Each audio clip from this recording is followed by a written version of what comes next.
I'm Karen, 35, standing in the living room of what used to be our house. I clutch the divorce papers in my hand so tightly that my knuckles turn white. The front door creaks open, and in walk my soon-to-be ex-husband, Ryan, and his parents, Mr. and Mrs. Thompson. Ryan's face is a mask of confusion, and the sight of them makes my heart pound with a mix of anger and determination. "What are you doing here?" Ryan asks, his voice hoarse and weary. I can see the shock in his eyes, but I stand my ground, my feet firmly planted on the floor that I've paid for with so much more than just money. "This is my house now," I say, my voice steady. "I've been paying the mortgage for the past year. You all need to leave." Mrs. Thompson gasps, her hand flying to her chest. "What?" she exclaims. Ryan stammers, "That's not possible. I was handling everything." I cut him off, my words sharp as a blade. "No, Ryan, you weren't. You put my name on it, stopped contributing, and expected me to keep paying while you lived comfortably. Well, that ends now." As I look around the room, my eyes fall on the old family photo on the mantel. It was taken on our wedding day, a time when I thought our life together would be filled with love and happiness. That photo, now just a painful reminder of what went wrong, is one of the key symbols that has haunted me throughout this whole ordeal. Let me take you back to how it all started. I first met Ryan through a mutual friend at a cozy little cafe. The moment our eyes met, there was a spark. He was 32, a charming software engineer with a magnetic personality. His family, the Thompsons, were well off but had a sense of superiority that was hard to miss. Mr. Thompson, 60, was a retired businessman, and Mrs. Thompson, 58, a former schoolteacher. They were the kind of people who thought their way was the only way. Our first meeting with his parents was a disaster. We were invited to their grand mansion for dinner. As I stepped inside, the opulence was almost overwhelming. But what really caught my eye was the dining table. There were only 3 plates set out, one for each of them and Ryan. I felt a flush of embarrassment creep up my neck, but I tried to brush it off, thinking it was just an oversight.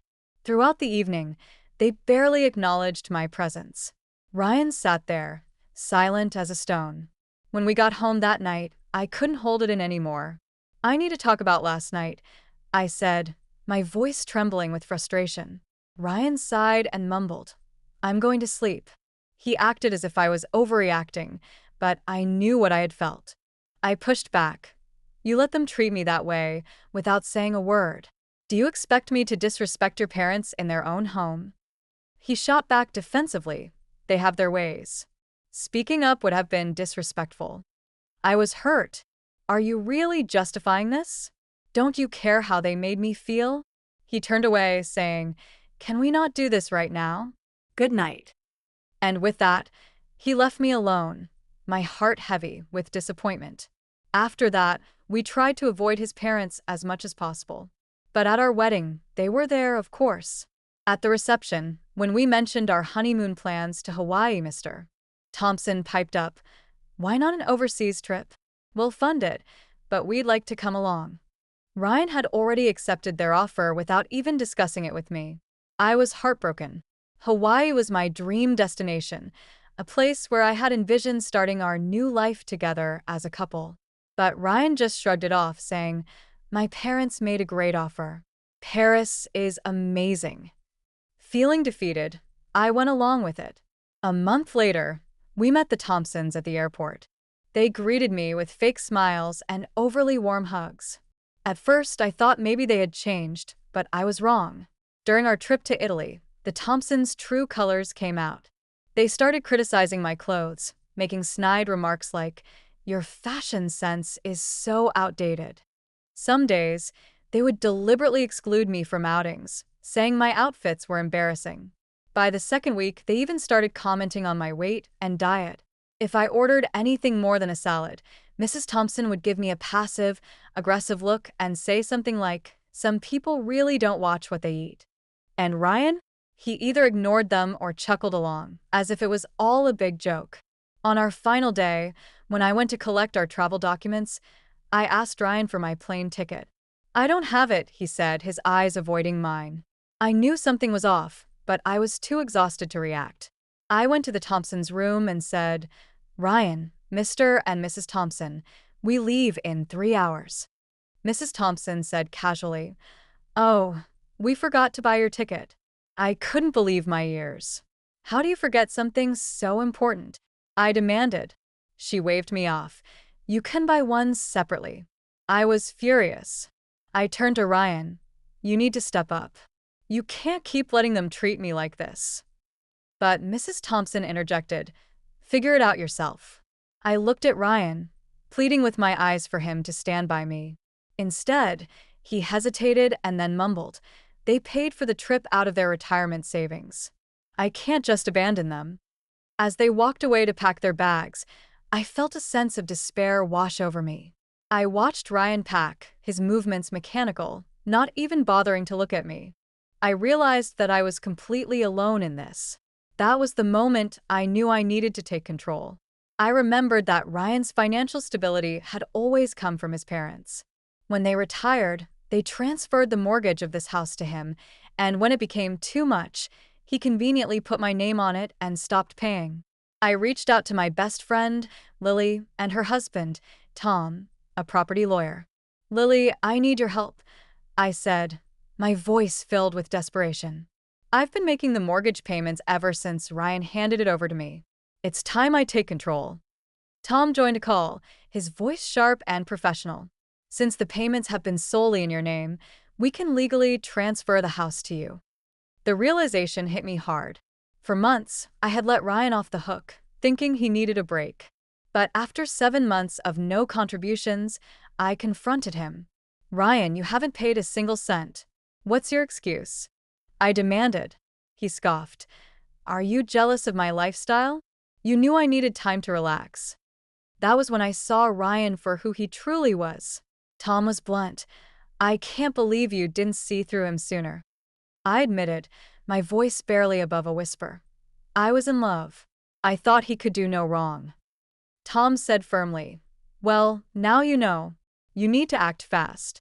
He's been using you to pay off his family home. It's time to take back what's yours." I asked, "How do I do that?" "It's simple," Tom assured me. "Since you've been solely responsible for the payments, we can remove his name from the house. I'll handle the legal side, including an eviction notice."